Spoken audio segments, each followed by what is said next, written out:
오늘 고린도전서 첫 번째 시간입니다. 다 겪어본 교회, 다 겪어본 교회라는 제목으로 말씀 증거합니다. 고린도전서, 고린도후서는 바울의 편지입니다. 바울이 쓴 성경은 다 서신서이죠. 편지의 형식으로 전달이 되어졌고 그것이 우리에게 성경으로 물려지게 되었습니다. 그래서 고린도 교회에 보내는 편지, 그것이 바로 고린도전서, 고린도후서입니다. 고린도 교회는 유럽에 있는 교회입니다. 그리고 바울이 사도행전을 읽어보면 3차에 걸쳐서 전도 여행을 떠나지 않습니까? 이 바울이 2차 전도 여행 때 세워진 교회가 고린도 교회입니다.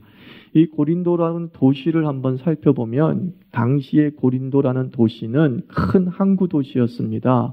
그래서 많은 선원들과 상인들이 몰려들었습니다. 무역과 선박이 중심, 무역과 항구가 중심이었던 도시였습니다. 그래서인지 모르겠지만 매우 부도덕한 도시였고 술 취함이 있었고 사치함이 극에 달았고 방탕함이 있었던 도시가 고린도 도시였습니다. 그리고 이곳에서 경연제로 포세이돈을 위한 운동회, 올림픽 같은 것들이 매년 개최되었는데 사실 그것이 운동회이지만 그 운동회를 빙자해서 온갖 타락과 쾌락이 넘칠 수밖에 없었습니다. 또 아프로디테 여신을 섬겼던 도시인데 여자 사제만 1000명에 달했다라고 말하고 있습니다. 우리가 성경 공부를 통해서 배우지 않았습니까? 고대 근동의 여자 사제는 일종의 창녀다라고 말씀을 드렸습니다. 그 여자 사제가 일종의 종교적 행위를 통해서 성관계를 맺는데 그곳에서 성관계를 맺으면 매우 합법적인 게 되는 거죠. 나는 바람을 핀 게 아니라 나는 간음을 한 것이 아니라 나는 제사를 드린 것이다. 나는 예배를 드린 것이다 라고 하는 것이 통했던 그런 종교관을 가지고 있었는데 아프로디테를 섬기는 여사제가 1000명이나 되었다라는 것은 그것이 얼마나 음란했을까 감히 상상할 수 있습니다. 또한 수사학도 많이 발전되었습니다. 수사학이라는 것은 쉽게 말하면 말하는 기법이다라고 할 수 있겠죠. 자기가 말하고자 하는 내용을 얼마나 표현력 있게 설득력 있게 전달하는가에 대한 노력을 많이 했던 도시가 고린도 도시였습니다. 그러므로 이 고린도 전서에서도 바울이 그러한 부분들을 좀 부각시키면서 편지를 쓰는 것을 보게 됩니다. 하여튼 이 고린도라는 도시가 매우 음란하고 방탕하고 사치스러우며 그리고 이방 제의가 횡행했던 곳입니다. 하지만 고린도 교회는 이런 도시의 문화적 특성에서 자유롭지 못했다라는 것을 고린도 전서 전체를 통해서 살펴볼 수 있습니다. 도시를 변화시키는 교회가 있고 도시에 물든 교회가 있습니다. 고린도 교회가 원래 그런 도시에서 세워졌지만 빛과 소금의 역할을 감당하면서 그 교회가 성장하는 것이 바람직할진데 이 고린도 교회는 도시를 변화시키는 교회가 되지 못하고 그 도시에 물든 교회가 돼버리고 말았음을 보여주고 있습니다. 즉 작금의 교회가 어떻게 흘러갈 수 있는가를 이 고린도 교회가 우리에게 가르쳐주고 있습니다. 도시라고 하는 곳에 세워진 교회가 그 도시를 변화시키느냐 아니면 도시의 그 어둠들을 그대로 답습하면서 물들어가느냐 이 두 가지 길을 우리에게 보여주고 있습니다. 반면교사 삼아야 되는 것이죠. 도시를 변화시키는 교회가 되어야 되는 것이지 도시에 물든 교회가 돼서는 아니 되겠죠. 우리가 평양의 대부흥의 부흥을 살펴보았고 이 평양 대부흥의 시작인 아일랜드 부흥들을 살펴보았을 때에 진정한 부흥은 무엇이냐? 도시가 변화되는 게 부흥입니다. 교인들이 많아지는 것이 부흥이 아니라 그 교인들이 많아짐을 통하여서 도시 자체가 변화되어지는 거죠. 1900년도 초에 아일랜드의 부흥이 일어났을 때에 아일랜드의 교도소가 텅텅 비었다라는 말 기록이 있습니다. 평양 대부흥이 일어났을 때에 도시 전체가 일요일에는 문을 열지 않는 일들이 벌어지기 시작했어요. 왜냐하면 시장 상주의 대부분이 기독교인이었는데 예수를 체험하면서 주일 성수를 해야겠구나 하는 마음 때문에 주일날 문을 닫습니다. 그러다 보니까 평양 전체가 주일에는 조용한 도시가 되었습니다. 그리고 변화를 받은 사람들이 내가 대박을 속였습니다 라고 하면서 정량 대박을 쓰기 시작을 했습니다. 그것이 바로 부흥이었습니다. 하나님의 은혜가 역사하는 곳에는 도시가 변화되는 역사가 있다는 거죠. 자신의 지역이 변화되는 역사가 있습니다. 그런데 부흥이 아니라 단순한 성장일 경우에는 어떠합니까? 그냥 도시에 물들여 버리는 것이죠. 우리의 삶 속에 도시가 들어와서 그 도시의 좋은 점이 아니라 그 도시의 나쁜 점들이 교회의 특성을 결정지을 수 있습니다. 우리는 고린도를 묵상하면서 항상 우리를 돌이켜봐야 됩니다. 우리는 지금 도시를 변화시키고 있는가? 아니면 도시에 물들어 있는가? 나는 지금 도시를 변화시키고 있는가? 나는 이 도시에 물들어 있는가? 우리를 돌아볼 수 있는 기회가 되었으면 좋겠습니다. 결국 도시에 물든 이 고린도 교회에는 파벌과 분쟁이 있었고 음행과 우상숭배가 있었으며 사랑의 부족과 권위적 외식 의식들이 고린도 교회에 뿌리 박혀 있었다라고 고발하고 있습니다. 고린도 교회를 보면 지금의 교회를 본다고 생각하면 됩니다. 교회에서 발생 가능한 모든 문제를 다 겪은 교회가 고린도 교회예요. 고린도 교회의 해법이 그러므로 지금의 교회에도 여전히 유효하다는 것입니다. 고린도 교회를 통해서 우리가 롤 모델 삼는 것이 아니라 고린도 교회를 통해서 반면교사 삼는 것이죠. 교회에서 발생할 수 있는 모든 문제를 고린도 교회가 다 겪어보았다. 그리고 교회가 겪을 수 있는 모든 문제의 해법이 고린도 교회를 향해 주어졌다.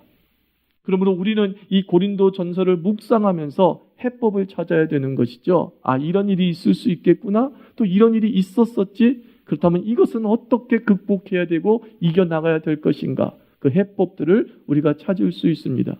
한 개인의 신앙의 타락이 이런 쪽으로 흘러갈 수 있구나. 그러면 이렇게 타락한 그리스도인들을, 이렇게 타락한 우리의 가족을 어떻게 다시 정상의 자리로 돌려놓을 수 있을까? 그 해법이 바로 고린도 교회에게 보낸 서신서에 담겨져 있습니다. 문제가 많은 교회여서 그런지 모르겠지만 바울이 쓴 서신서 중에서 가장 감정적인 서신이 고린도전서예요. 반대로 가장 이성적인 서신이 로마서라고 하죠. 로마서엔 그 어떠한 감정도 섞이지 않았습니다. 그저 객관적으로 하나님의 말씀의 복음의 교리, 이신칭의, 오직 믿음으로 구원받는다고 하는 핵심을 논리적으로만 착 전개를 합니다.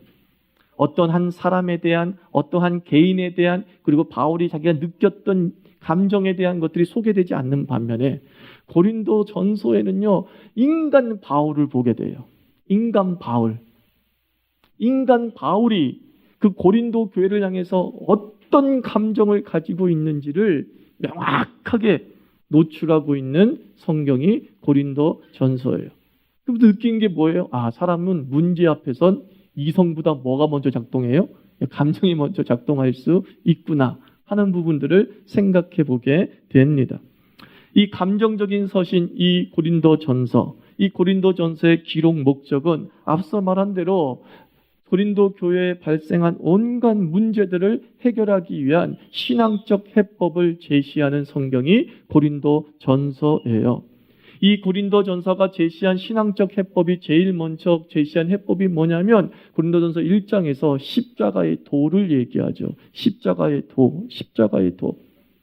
예수 그리스도께서 사랑과 희생을 정신을 가지고서 이 땅에 오셨고 십자가의 도를 통하여서 구원을 완성했듯이 우리가 겪고 있는 모든 문제의 해법의 첫 번째는 우리가 그 그리스도의 정신으로 살아가면 된다는 거죠. 그 십자가의 정신을 가지고 살아가면 된다는 거죠. 희생과 섬김과 자기 죽음이라고 하는 이 십자가의 도가 사실은 모든 문제를 풀 수 있는 열쇠이고, 그리고 모든 문제를 방지하는 울타리가 될 수 있습니다. 그리고 그 십자가의 도를 통해서 보여주신 사랑이 무엇인지를 고린도전서 13장에서 무한하게 말씀하고, 그리고 마지막에는 그러므로 너희는 믿음으로 행하라. 결국 이거예요. 사랑과 믿음이 모든 문제의 해법이고, 사랑과 믿음이 모든 문제를 막는 걸음망이 된다. 이것을 가르쳐주고 있습니다. 우리의 교회의 핵심은 이걸 돌아봐야 되는 거예요. 우리가 십자가의 도를 온전히 부여잡고 있는가? 십자가의 도를 떠나면 싸움이 일어나고 갈등이 일어나고 온갖 음행이 우리 안에 침투해 들어오는 것이죠. 그러나 십자가의 도가 우리의 전신갑주가 되면 분열은 일치가 될 것이요, 더러움은 순결이라고 하는 깨끗한 영혼으로 보답해 줄 것이다. 이것이 고린도전서가 우리에게 가르쳐주는 말씀입니다. 우리 자유교회도 한번 그리스도의 도를 한번 돌이켜봤으면 좋겠고, 우리 신앙을 돌이켜보면서 나를 점검할 때에 나는 그리스도의 도에 어느 정도의 적합성을 가지고 살아가고 있는가 물어보는 거예요. 나는 희생이 있는가? 나는 섬김이 있는가? 나는 자기중심이 있는가? 이것들을 돌아보게 될 때에 우리 안에 내재된 모든 문제는 해결되게 될 줄 믿습니다. 이것을 전제로 해서 이제 바울이 인사를 합니다. 바울의 서신서의 특징은 두 가지예요. 첫째가 자기의 사도됨을 먼저 말하고, 두 번째 은혜와 평강을 구하는 인사를 합니다. 바울이 자기의 사도됨을 먼저 말하는 이유가 무엇이냐면, 하도 사도성을 공격당해서. 그러니까 바울이 사도 맞냐? 사도라는 말은 제자와 동의어입니다. 제자와 동의어. 예수님의 12제자를 다른 말로 사도, 즉 보냄을 받은 자, 파송된 자라고 부릅니다. 근데 제자의 조건이 있었어요. 사도의 조건이 있었어요. 그것이 무엇이냐면은 예수님이 부르시고 예수님을 생전에 목격하고 예수님의 직접적 가르침을 받은 자를 예수님의 12제자 또는 예수님의 12사도다라고 규정을 하고 있었어요. 그런데 바울은 자기가 사도다라고 얘기하니까 주변에서 도저히 안 믿는 거죠. 네가 언제 예수님의 제자였느냐? 너는 예수님이 죽은 다음에 예수님을 믿은 사람 아니냐? 예수님이 살아있을 때는 예수님을 핍박했던 사람 아니냐? 그 사도성을 항상 공격받죠. 그러니까 네가 자꾸 우리 교회에서 유세 부리려고 하지 마. 너는 정통성이 없어. 라고 공격하는 무리들이 있었다는 것이죠. 그것 때문에 사도는 나는 예수로의 부르심을 받은 사도다라고 얘기했고, 그 사도성을 누가 증명해 줬냐면 사실 베드로가 증명해 줬죠. 예수님의 수제자라고 하는 베드로가 사도 바울은 사도가 맞다. 왜냐하면 다메섹 도상에서 그가 예수님을 목도하지 않았느냐, 목격하지 않았느냐. 그리고 그 예수님의 직접적 가르침을 받은 자가 분명하다라고 베드로가 증명을 해주고 사도들이 증명을 해주죠. 그럼에도 불구하고 여전히 불순한 세력들이 너의 정통성을 의심하는 거죠. 네가 그럴 리가 없어 라고 하기 때문에 어쩔 수 없이 바울은 자랑하려고 나는 주 예수의 사도로 부르심을 받았다라고 얘기하는 것이 아니라 그 말씀의 권위 때문에 어쩔 수 없이 나는 사도로 부르심을 받은 자이다. 그러므로 너희는 이 말씀을 아멘으로 받아야 된다라고 부득이하게 자기의 사도성을 이야기하고 있는 것이죠. 그리고 난 다음에 그는 어김없이 뭐라고 인사하냐면 주 예수의 은혜와 평강이 너희에게 있을지어다 라고 인사로 시작을 합니다. 우리 같으면 보통 마지막에 샬롬 하고 끝낼 수 있는데, 잘 지내 라고 끝낼 수 있는데, 바울은 처음부터 그냥 자기의 본론적 얘기를 끄집어내기 전에 은혜와 평강이 너희에게 있을 것이야 라고 말씀하고 있습니다. 오늘 2절도 3절 보면 우리의 주 대신 예수 그리스도의 이름을 부르는 모든 자들에게 하나님 아버지와 주 예수 그리스도로부터 은혜와 평강이 있기를 원하노라 라고 인사하며 시작합니다. 저는 이 2절 말씀에서 이런 부분을 뽑아냈습니다. 은혜와 평강이 있기를 원하노라 이렇게 얘기하지 않고 모든 자들에게 그랬어요. 모든 자들에게. 이게 바울의 인사의 또 하나의 특징입니다. 바울을 힘들게 했던 교회였습니다. 그런데 바울은 자기를 힘들게 했고 자기의 사도성을 공격하고 자신의 허물을 들춰내기에 바빴던 그 교인들을 향해서 마치 빌립보 교회처럼 인사하고 있다는 거예요. 바울이 되게 좋아했던 교회가 빌립보 교회거든요. 빌립보 교회는 어머니 영성을 가지고서 바울을 전폭적으로 지원했던 교회 중에 하나였어요. 근데 마치 빌립보 교인을 대하듯이 따뜻하게 고린도 교회 또 모든 자들에게, 그 모든 자들에게는 바울을 공격하는 직분자들도 있었잖아요. 그럼에도 불구하고 그들에게 은혜와 평강이 있을지어다 라고 인사하고 있습니다. 이 바울의 마음을 우리가 읽을 수 있지요. 바울은 비록 지적을 해야 되고 비판을 해야 되는 입장에 있음에도 불구하고 자신이 너희들을 미워해서 지적하고 비판하는 것이 아님을 알게 하기 위하여서 자신의 진심 어린 인사를 먼저 하고 있어요. 그래서 우리가 이러한 서신서의 기록 방법을 가지고서 인사법을 나눌 때에 제가 샌드위치 화법을 쓰라라고 했던 말씀 기억나십니까? 어떤 것을 지적할 때에, 비판할 때에 샌드위치 화법으로 하라는 거예요. 칭찬, 비판, 칭찬. 이 샌드위치 화법이에요. 칭찬과 칭찬 사이에 비판을 집어넣는 것이죠. 목사님, 정말 우리 교회는 행복하고 즐거운 교회예요. 그렇지만 좀 지저분해요. 그래서 지저분하면 뭐예요? 행복하면 됐죠. 이게 욕한 건지 이게 좋은 건지, 근데 듣는 사람이 귀가 열려 있으면 좀 깨끗했으면 좋겠다 하는 뜻이 될 수 있겠지요. 샌드위치 화법이란 말이에요. 그래야지만이 나의 진정성이 오해받지 않아요. 근데 무조건적으로 너 나빠, 너 문제야 라고 삿대질하면서 시작하면서 송곳만을 가지고 있으면 사람들은 자기도 모르게 방어 기제를 작용하곤 하는 것이죠. 나 공격당하고 있네 라고 생각이 되어질 때에 단단한 방패로 자기를 막을 수밖에 없지요. 바울은 이 신랄한 비판을 하기에 앞서서, 신랄한 지적질을 하기에 앞서서, 신랄한 죄악을 폭로하기에 앞서서 나는 너희를 사랑하며 하나님의 은혜와 평강이 분명히 너희에게 있다, 그리고 있을 것이다 라고 하는 가슴 어린 따뜻한 인사로 포문을 열고 있지요. 또 하나 저는 이 인사를 통하여서 이번 주 내내 묵상했던 것이 뭐냐면, 직분자들에 대한 생각들을 한번 해봤어요. 새로운 선출자들이 생겼는데 참 저는 하나님의 말씀이 참 어쩜 이렇게 시적절한지 또 한 번 느끼게 되는 것이에요. 어떤 말씀을 전하기 위해서 본문을 찾지 않습니다. 그냥 저는 흘러가는 대로 설교하고 있는 것뿐이에요. 고린도전서 선택했으니까 고린도전서 선택해서 설교하는 것뿐이에요. 그런데 너무나도 내가 고민했던 직분자에 대한 저의 개념을 정리해주고 생각할 수 있는 기회로 하나님이 타이밍을 딱 맞춰 고린도전서를 선택하게 하셨다는 거예요. 무슨 뜻이냐면요, 여러분, 인사라는 것은 참 상황에 걸맞아야 되고 또 인사는 자신의 마음이 담겨져 있는 것임을 우리 누구나 인정하고 있습니다. 교회에서 선출직 직원을 세웠습니다.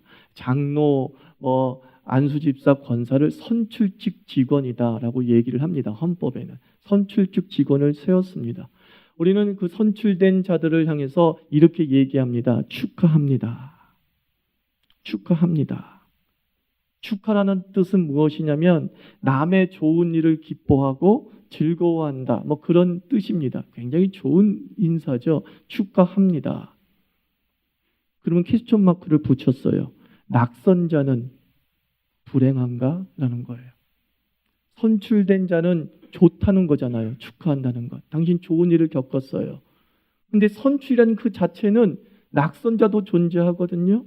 그럼 낙선자에게는 축하한다는 말을 할 수 없다는 것, 무슨 뜻입니까? 당신은 낙선돼서 불행한 것입니다. 이런 뜻을 갖고 있잖아요. 고민했어요. 이건 축하라는 인사는 적절치 않지 않나? 그러다가 제가 목사 안수를 받을 때에 권념했던 그 내용을 한번 떠올려 봤어요. 벌써 21년 전입니다. 그 21년 전에 목사 안수를 받을 때 권면을 하던 목사님이 이런 말을 했습니다. 여러분들, 여기에 모인 성도님들, 여러분의 교회 전도사님, 강도사님들이 이제 목사가 되었습니다. 목사가 된 게 축하할 일입니까? 라는 거예요. 목사가 될 일이 축하할 일입니까? 축하란 모든 사람이 되고 싶은 것, 모든 사람이 원하는 것을 이루어질 때 하는 것 아닙니까? 승진, 축하해야죠. 왜? 모든 사람이 원하던 것이니까. 졸업, 축하해야죠. 모든 사람이 하고 싶은 것 중에 하나이니까. 그런데 말이죠. 목사 되고 싶습니까? 라고 물어보는 거예요. 모든 사람이 목사 되고 싶습니까? 가시밭길이라고 하면서 다들 주저하잖아요. 다들 안 가고 싶은 그 길을 가는 사람한테 어떻게 축하한다고 말할 수 있습니까? 다들 짊어지고 싶지 않은 일을 가는 사람에게 어떻게 축하한다고 얘기할 수 있습니까? 이렇게 반문을 하는 거예요. 우리는 목사가 십자가 지는 짐임을 다 인정하잖아요. 어찌 보면 죽으러 가는 길입니다. 죽으러 가는 자에게 축하합니다라고 말할 수 있습니까? 그러면서 한다는 소리가 미안해야 합니다. 그러는 거예요. 미안해야 됩니다. 당신을 그 죽음의 길로 보내서 미안합니다라고 악수하면서 미안합니다라고 얘기해야 된다는 거예요. 그러나 우리에겐 불순종의 영이 있기 때문에 제가 목사 한수 받을 때 누구도 미안합니다라는 말 하지 않았어요. 그냥 습관적으로 목사님 축하합니다. 축하합니다.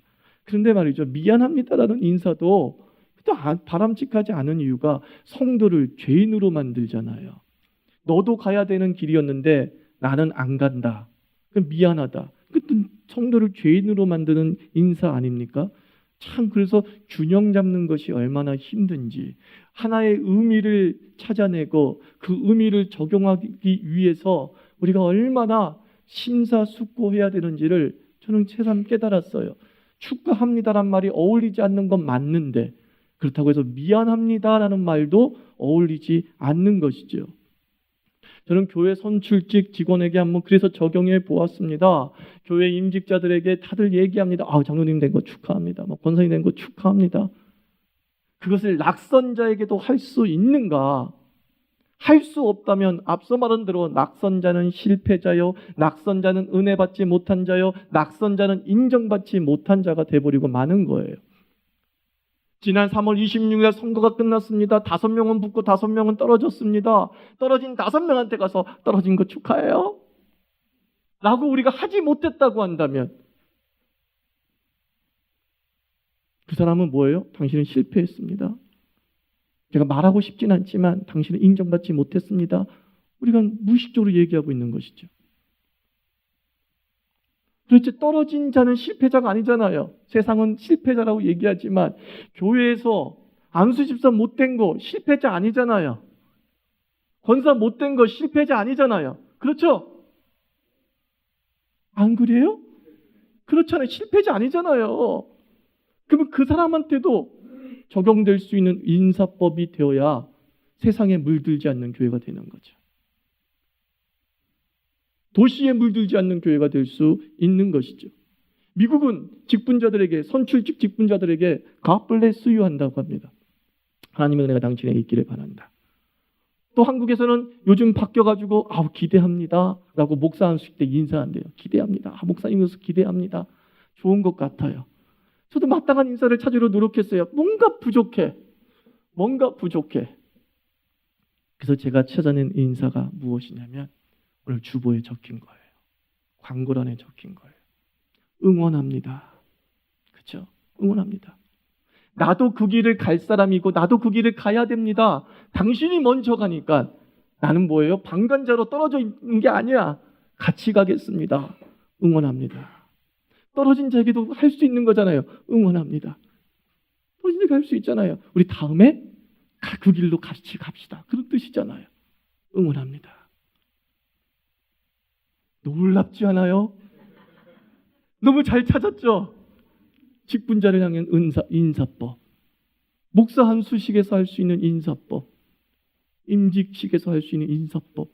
고민하다가 하나님이 주신 적절한 인사법이 뭘까? 바울처럼 이 멋있는 인사법이 뭘까? 모두에게 적용될 수 있고 도시가 침투해 들어오지 못하는, 도시의 가치가 침투해 들어오지 못하는 이 교회의 직분자에 대한 인사가 뭘까? 응원합니다. 응원합니다. 좌우상에 인사해 보세요. 응원합니다. 그렇지요. 응원합니다. 옆에 떨어진 사람 있죠? 한번 인사하세요. 응원합니다. 기분 나빠요? 떨어진 사람한테 응원합니다. 기분 나빠요? 이상한 얘기지만 박정희 선생 떨어졌잖아요. 응원합니다. 기분 나빠요? 아니죠. 그거요. 그래. 저 사람이 나를 여전히 인정해주고 있구나. 이렇게 되는 거잖아요. 그렇지. 나를 교회의 일원으로서 더 충성할 수 있는 사람으로 여전히 나를 인정해주고 있구나. 가슴이 뿌듯해지지 않습니까? 그래. 나도 언젠가 다시 더 저 십자가 지는 길을 나도 따라갈 거지. 단지 먼저 갔을 뿐이지. 길 잘 개척하라고 응원해야지. 뒤따라가는 사람한테는 당신들은 따라가야 됩니다 하고 또 응원하는 것이죠. 이게 그리스도인의 인사법이 된다면 교회의 문화가 세상과 확연히 다르다는 것을 보여줄 수 있지 않을까 싶습니다.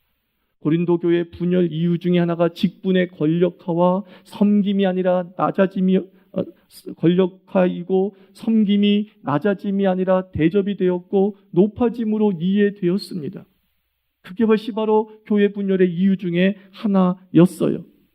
그러면 앞서 말씀드렸듯이 바울은 해법으로 무엇을 제시한 거예요? 그리스도의 희생, 사람, 섬김을 본질로 여기면 이 권력화된 직분, 이 도시의 경쟁 관계에 물든 이 고린도 교회가 다시 한번 하나로 설 수 있다라고 말하는 것이죠.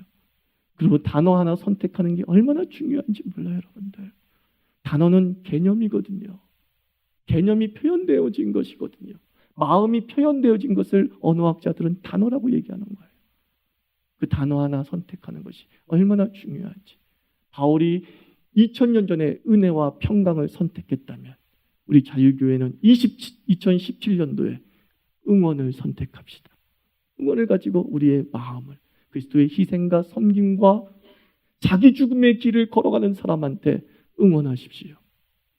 희생과 섬김과 자기 죽음의 길을 뒤따라가는 자들에게 응원하십시오. 같이 갑시다. 그 길 온전히 걸어갑시다. 라고 말하면 우리는 고린도 교회가 겪었던 문제를 겪지 않게 될 줄 믿습니다. 저는요, 밴드에 올라오는 자유 FM 참 좋습니다. 월요일부터 토요일까지 쫙 올라오는 그 찬양이 참 좋습니다. 그냥 찬양만 올리는 것이 아니라 집사님들이 그냥 일상을 말하면서 올려놓잖아요. 자기의 일상 겪었던 것 얘기하고 좋았던 것, 슬펐던 것, 기뻤던 것, 우울했던 것들 이렇게 쓰면서 큐티처럼 올려놓습니다. 저는 어제 김보선 집사님의 올리신 FM 중에 한수희 씨의 온전히 나답게라는 책에서 인용했다고 하면서 딱 세 구절이 올라와 있었죠. 너무 많이 갖지 않는 것, 너무 많이 사지 않는 것, 그래도 괜찮다는 것. 저는 이 마지막이 꽉 저를 울렸어요. 그래도 괜찮다는 것. 세상은 많이 사라고 얘기하고 세상은 많이 가지라고 얘기하는데 나는 그렇게 세상처럼 살지 않을 거야. 나는 일반인처럼 살지 않을 거야. 그래도 괜찮다는 것. 그래도 괜찮다는 것. 세상은 의뢰 그러니 우리도 의뢰 그렇게 살고 있지 않은지 돌아보게 되었어요. 도시에 물든 교회, 고린도 교회처럼 물든 삶이 의뢰 그랬던 것처럼 대수롭지 않게 받아들여지는 것. 이것을 한번 우리가 브레이크를 걸면서 그렇게 살지 않아도 그래도 괜찮다라고 말할 수 있는 것. 이게 교회라고 생각을 합니다. 이게 교회라고 생각하는 거예요. 의뢰 그랬던 것들을 한 브레이크를 걸어보면서 그렇게 살지 않아 보는 것. 그런데 그렇게 살지 않아도 괜찮더라. 의뢰 살던 삶을 던져버리고 우리가 주님의 말씀을 따라서 한번 온전히 믿음의 발걸음을 묵직히 걸었는데 내 입에서 이런 얘기가 나옵니다. 그래도 괜찮다는 거. 이거예요. 그래도 괜찮다는 것. 저는 이게 우리의 삶이 되었으면 좋겠습니다. 고린도 교회를 반면 삶아서 도시에 물든 교회, 그것이 의례 당연한 것처럼, 도시의 제도가 교회 안에 들어오는 것이 의례 당연한 것처럼 여겨지는 이 시대 속에서 우리는 도시에 물들지 아니하고 주의 말씀을 따라 온전히 살아가고 그 말씀을 신학을 통해 개념화시키면서 순종하며 산 다음 우리의 마지막에 이렇게 간증합시다. 그래도 괜찮다는 거. 그죠? 그렇게 말하는 거예요. 내 자녀한테 그렇게 살아도 괜찮아. 아빠처럼 살아도 괜찮아. 라고 말할 수 있으면 우리 고린도 교회 통해서, 고린도 전서를 통해서 잘 배운 것이죠. 잘 배우는 교회 되기를 주의 이름으로 축원합니다. 기도합시다.